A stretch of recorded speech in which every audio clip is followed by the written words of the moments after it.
As a fan of the indie puzzle platforming genre, I was excited to see what Candleman The Complete Journey had to offer.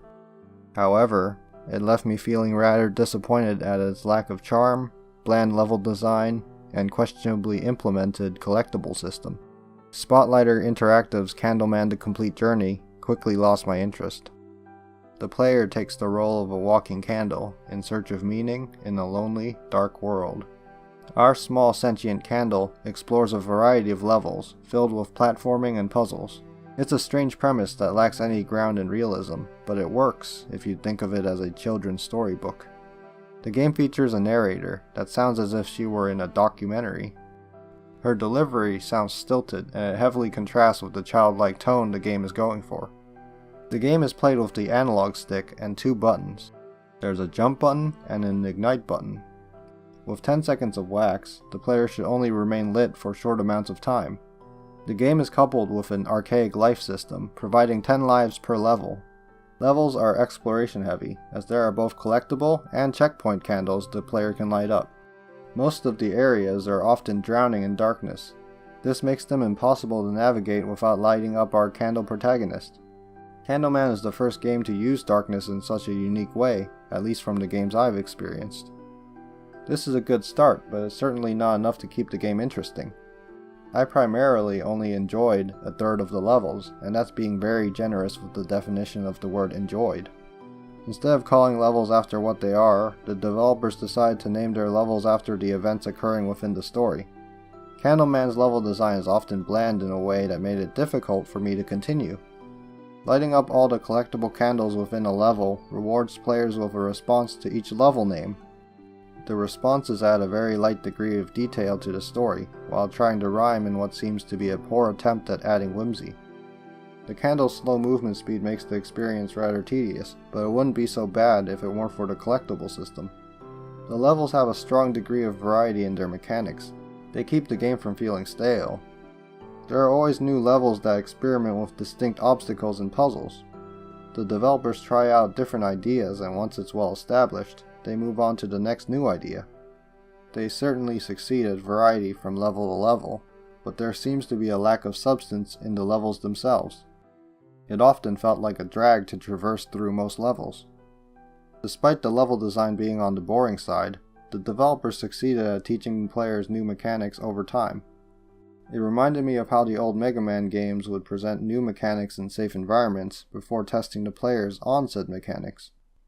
Teaching the player in such an organic approach is commendable.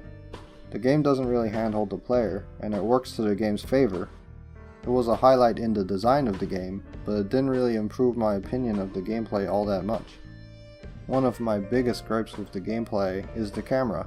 The game is angled in a way that reminds me of Crash Bandicoot. The game is in 3D, but it has some 2.5D moments that feel off to me.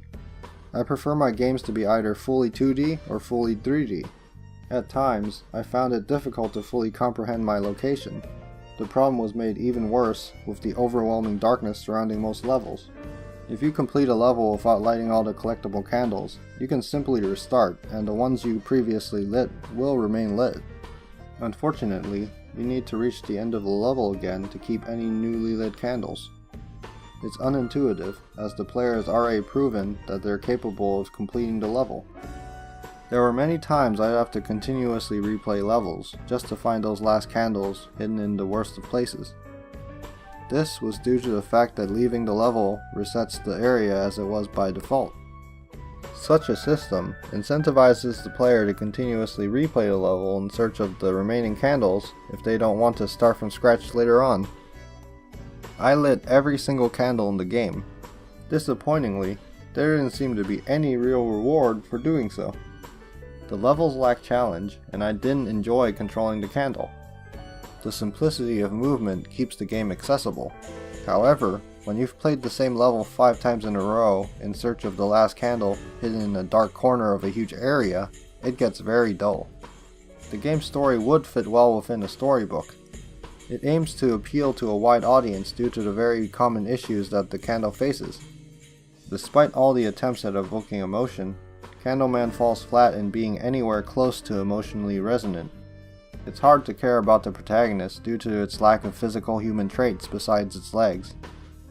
A game like Thomas Was Alone breaks through this barrier using vibrant narration and a great cast with colorful personalities.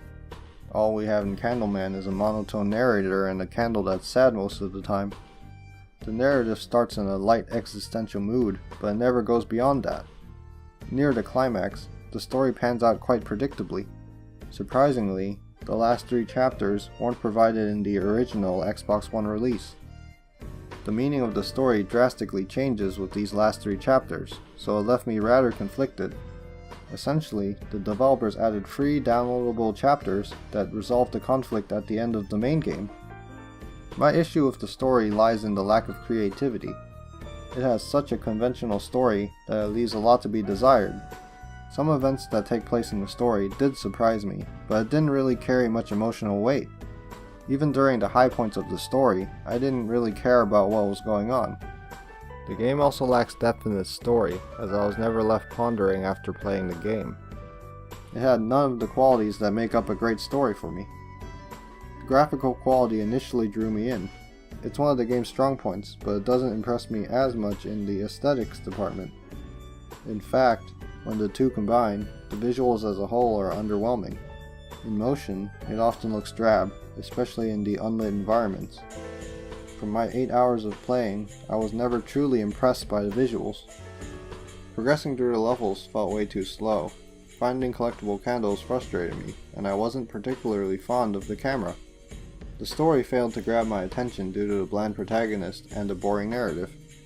The gameplay mechanics stay somewhat interesting throughout, but the level design, platforming, and puzzles hold it back from greatness. Candleman is a decent experience, but it's not a game I'd recommend without a few warnings.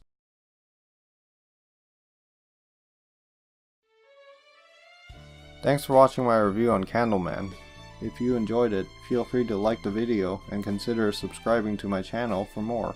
The original review was written for DarkStation, and I was provided a review copy. If you want more, you should check out my videos on Shadow of the Colossus and Bound. See you all next time.